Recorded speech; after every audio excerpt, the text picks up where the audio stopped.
아브라함이 바랄 수 없는 중에 바라고 믿었으니 이는 네 후손이 이같으리라 하신 말씀대로 많은 민족의 조상이 되게 하려 하심이라. 그가 100세나 되어 자기 몸이 죽은 것 같고 사라의 태가 죽은 것 같음을 알고도 믿음이 약하여지지 아니하고 믿음이 없어 하나님의 약속을 의심하지 않고 믿음으로 견고하여져서 하나님께 영광을 돌리며 약속하신 그것을 또한 능히 이루실 줄을 확신하였으니 그러므로 그것이 그에게 의로 여겨졌느니라. 그에게 의로 여겨졌다 기록된 것은 아브라함만 위한 것이 아니요 의로 여기심을 받을 우리도 위함이니 그 예수 우리 주를 죽은 자 가운데서 살리신 이를 믿는 자니라.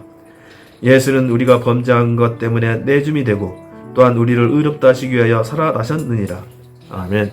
오늘 묵상한 말씀을 통해 받은 은혜를 믿음이라는 제목으로 함께 은혜를 나누고자 합니다.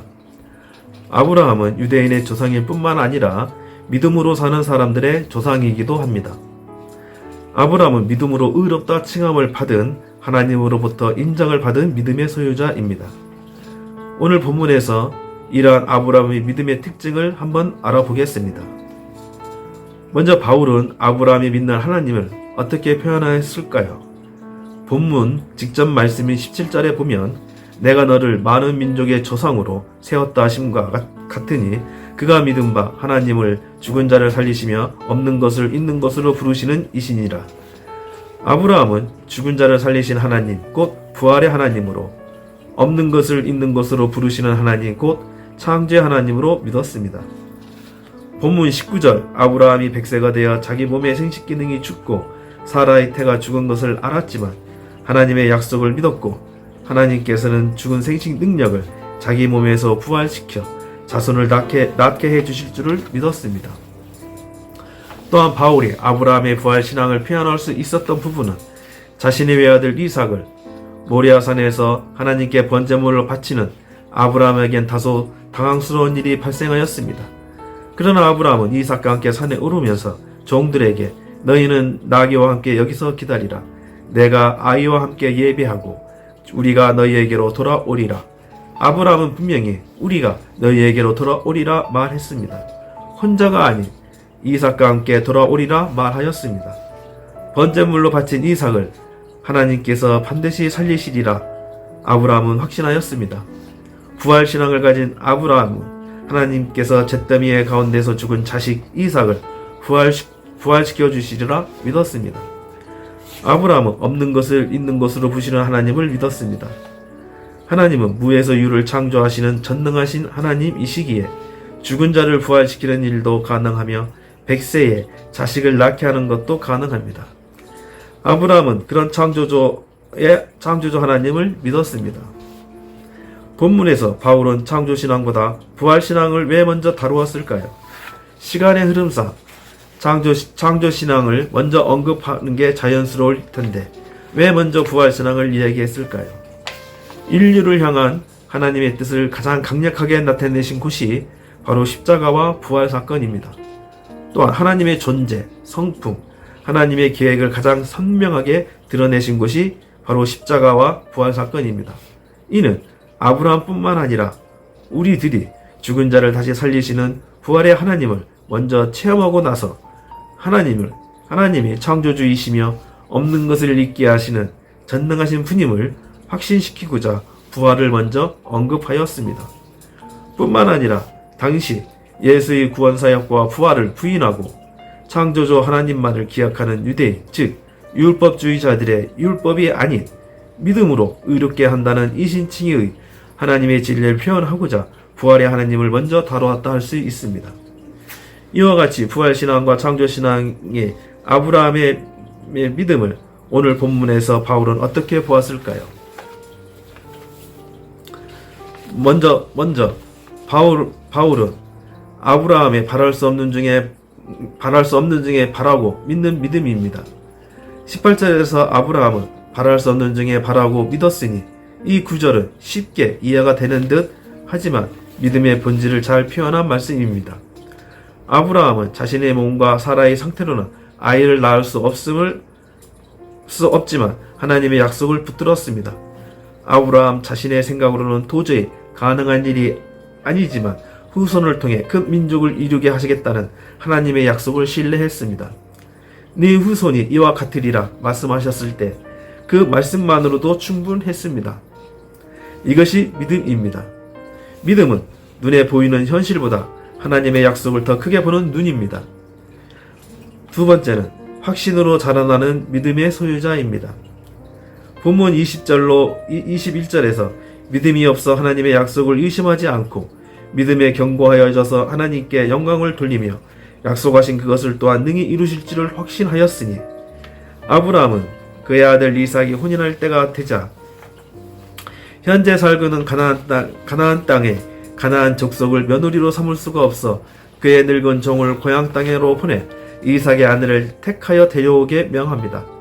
그러나 종은 신부가 정하여진 것도 아니고 생판 모르는 여인을 택하여 데려오게 시키니 종의 입장에서는 황당할 수밖에 없습니다. 그래서 종은 이삭과 함께 가겠다 하니 아브라함이 하늘의 하나님 여호와께서 나를 고향 땅에서 떠나게 하시고 내게 말씀하시며 내게 맹세하여 이르시기를 이 땅을 네 씨에게 주리라 하셨으니 하나님께서는 너보다 사자를 앞서 보내 내 아들을 위하여 아내를 택할지니 너 혼자 고향 땅 우르에 가 이삭의 아내가 될 여인을 데려오라 명합니다. 아브라함은 하나님의 약속의 말씀을 확신하였기에 누군지 알 수 없고 어떻게 생겼는지 알 수 없었지만 하나님의 약속에 대한 확신에 찬 믿음으로 그의 종을 고향 땅으로 보내 이삭의 아내가 될 여인 리브가를 데려오게 합니다. 믿음은 하루아침에 자라지 않습니다. 하나님은 시간을 사용하십니다. 때로는 기다리시고 아무 일도 일어나지 않은 것처럼 보이게 하십니다. 그러나 그러한 과정에서 우리의 믿음은 조금씩 깊어지고 결국 확신하는 자리까지 가게 됩니다. 하나님이 우리와 함께 하신다는 이 확신이 우리의 믿음을 성숙하게 만듭니다. 본문 23절로 24절에서 바울은 저에게 의로 여기셨다 기록된 것을 아브라함만 위한 것이 아니라 의로 여기심을 받은 우리를 위함이니 우리는 아브라함처럼 하나님의 말씀을 믿는 자들입니다. 그런데 우리가 믿는 하나님의 약속은 단순히 자녀에 대한 약속이 아닙니다. 우리는 더 위대한 약속, 곧 예수 그리스도를 통한 구원의 약속이 있습니다. 바로 이 구원의 약속을 믿습니다. 우리는 예수님을 직접 본 적도 없고 그의 부활을 육안으로 확인한 적도 없습니다. 그럼에도 불구하고 25절 말씀에 우리를 의롭다 하심을 위하여 살아나셨느니라. 예수님이 십자가와 부활을 믿는 것이 이것이 바로 아브라함의 믿음을 따르는 길입니다. 이 믿음을 가진 자를 의롭다함을 받습니다. 이와 같이 예수님의 구원 사역에 대한 믿음은 쉽게 이해되고 다가오지만 삶이라는 시간 속에서의 믿음은 부끄럽게도 저는 두리뭉실하게 알아왔음을 고백합니다. 2년 전 구약 성경 대학과 지난해 창세기 수요 토파보기를 영상을 통하여서 아브라함에 대해 더 깊이 알게 되면서 믿음이란 실체를 깨닫게 되었습니다. 특히 히브리서 11장 1절 믿음은 바라는 것들의 실상이요 보이지 않는 것들의 증거니 이 말씀은 참으로 많이도 듣고 또한 성경 공부를 통해서도 공부하였지만 실생활에서 믿음으로 적용하기에는 참으로 어려움이 컸던 말씀이었습니다. 세상 속에서 살다 보니 바라는 것은 많고 예를 들어 돈, 더 큰 집으로 이사 등 갖고 싶은 것은 수도 없이 많지만 내 손에 주어지는 실상은 없고 반대로 실상을 목표로 기도하고 하나님께도 주시겠지 기대해 보지만 바로바로 즉시 응답이 되는 것이 없으니 낙심하고 소극적으로 그리고 기대치가 떨어져 저에게 가슴 깊이 다가오는 말씀이 아니었습니다. 그러나 아브라함의 믿음을 통해서 믿음의 의미를 깨닫게 되면서 누군가에게 삶 속에서의 믿음을 내가 적용해 받은 은혜로 이야기할 수 있게 되어 지난 2회의 수요 토파보기는 저에게 소중한 시간이 되었습니다. 믿음은 바라는 것들의 실상이요 이 말씀에 아브라함이 처한 상황을 적용해 보니 명쾌하게 믿음의 정의가 내려졌습니다. 실상에 하나님의 약속을 적용하고 바라는 것을 기대하는 것으로 적용해 보니 믿음이란 하나님의 약속을 기대하며 사는 삶의 과정이라 말할 수 있습니다. 아브라함이 하나님의 약속을 기대하며 살았던 것처럼 좀 더딜지라도 하나님의 약속을 상기하고 붙들고 확신하고 기도하면서 믿음을 도도하기에 오늘날 믿음의 조상이라 일컬음을 받고 있는 것입니다. 오늘 우리에게 있어 하나님의 약속은 무엇인가요? 바로 성경 말씀입니다. 오늘 우리에게 향하던 하나님의 약속, 즉 하나님의 말씀인 성경은 어떻게 우리에게 나타날까요? 그것은 바로 우리에게 주어진 하루의 일상입니다. 하루하루 반복되어지는 듯한 일상이지만 바로 그 속에서 하나님의 약속이 이루어지고 있음을 발견하고 깨닫는 것이 우리의 소중한 믿음입니다. 지금 이 순간에 일어나는 일상은 어떤 이에게는 바로 어제, 또 누군가에게는 이틀 전, 그리고 일주일 전, 한 달 전, 1년 전에 보았던 성경 말씀일 수 있습니다. 그때 보았던 말씀, 그때 기도하여 기대했던 일들이 바로 오늘 일상 속에서 이루어지고 있음을 발견하고 깨닫는 소중한 체험을 하는 하루가 되기를 기도합니다. 기도하시겠습니다.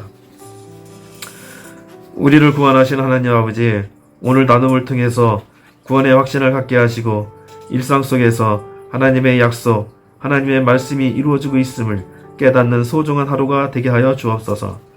아직도 복음을 알지 못하고 구원의 확신을 갖지 못한 우리의 이웃 영혼을 위해 기도합니다. 그들을 긍휼히 여겨 그들의 가장 가까이 있는 우리들이 주 예수 안에 있는 구원의 복음을 힘있게 전하고 구원받도록 힘쓰게 해 주옵소서. 성령님 도와주시옵소서. 예수님의 이름으로 기도합니다. 계속해서 각자의 기도와 공동 기도를 위해 기도하시겠습니다.